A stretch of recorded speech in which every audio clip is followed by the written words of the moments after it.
Box मध्ये। So आताच आम्ही एक गेम खेळत होतो चिट्ट्यांचा की आजचं मिसळ पाव कोण बनवणार आहे। सो त्या चिठ्ठीमध्ये माझ्या मम्मीचं नाव आलं होतं। सो आता मिसळ पाव बनवतोय। तर आता मी तुम्हाला त्याची रेसिपी दाखवते। तर आता आपण इथे कांदा चिरून घेतलेला आहे मिसळ पावसाठी आणि ते भाजलेलं खोबरं आणि आपण इथे ताप सुद्धा तापायला ठेवलेला आहे।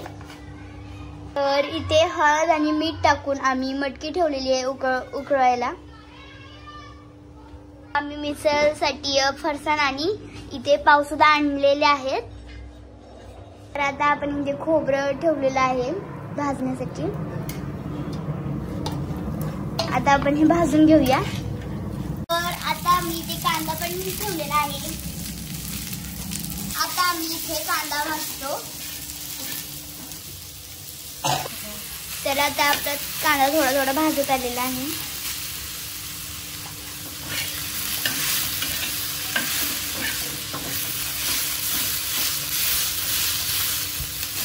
आम्ही इथे असं टोमॅटो चिरून घेतलेला आहे आणि आधी ती चिरतीये।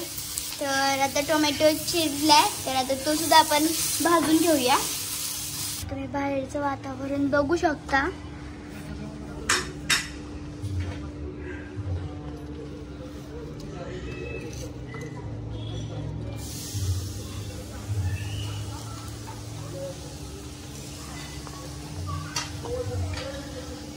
पण आपण परतून घेतलेला आहे।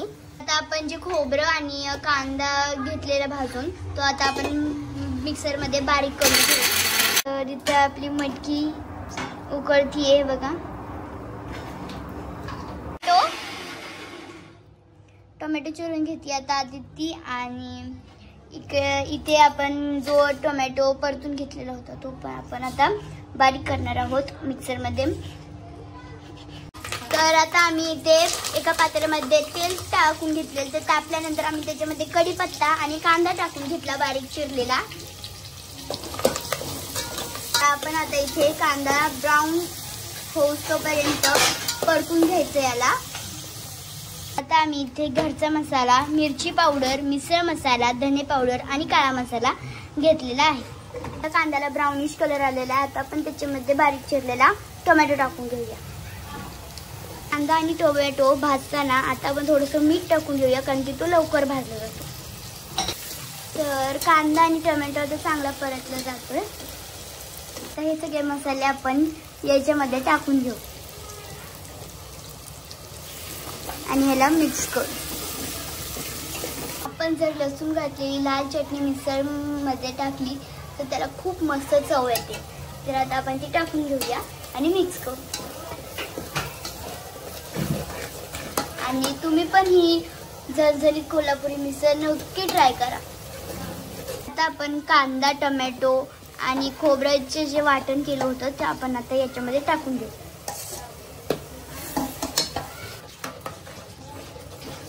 तर आता आपण इथे सगळं एकत्र केलेलं आहे। आता आम्ही इथे मिसळ मध्ये गरम पाणी केलं आहे टाकण्यासाठी कारण की गरम पाणी टाकल्याने मिसळ छान आणि चविष्ट होते। आता आपण जे पाणी गरम केलं होतं ते आता आपण मिसळ मध्ये टाकून घेऊया। तुम्हाला जशी क्वांटिटी हवी तसं तुम्ही पाणी टाकू शकता। इथे आपली झणझणीत कोल्हापुरी मिसळ तयार आहे। आता आम्ही एक ताट रेडी करतो आणि मग तुम्हाला दाखवतो टेस्ट कशी आहे।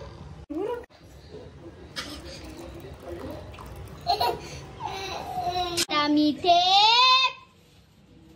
इथे ताट रेडी करतोय। आता इथे आम्ही मस्त ताट रेडी केले। पाव आपण उकळवून घेतलेली मटकी, कोथिंबीर, कांदा, लिंबू आणि काकडी आणि आता आपण इथे भाजी उकळल्यानंतर घेऊया। इथे झणझणीत कोल्हापुरी मिसळ तयार आहे। आता आपण टेस्ट करून पाहूया। चला आता आमची मिसळ रेडी झालेली आहे। आता आम्ही टेस्ट करून बघतो आणि खूप दिवस झाले आम्ही मिसळ काही स्पेशल केलं नव्हतं त्याच्यामुळे आज आम्ही केलं आणि आता आम्ही टेस्ट पण करणार आहोत। चला आता आपण करू।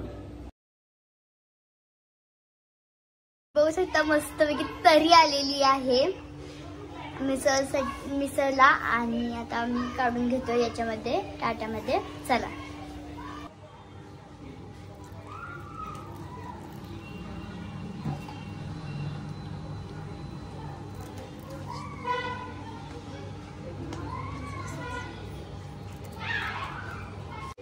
तर आता मी मिसळ टेस्ट करून बघते.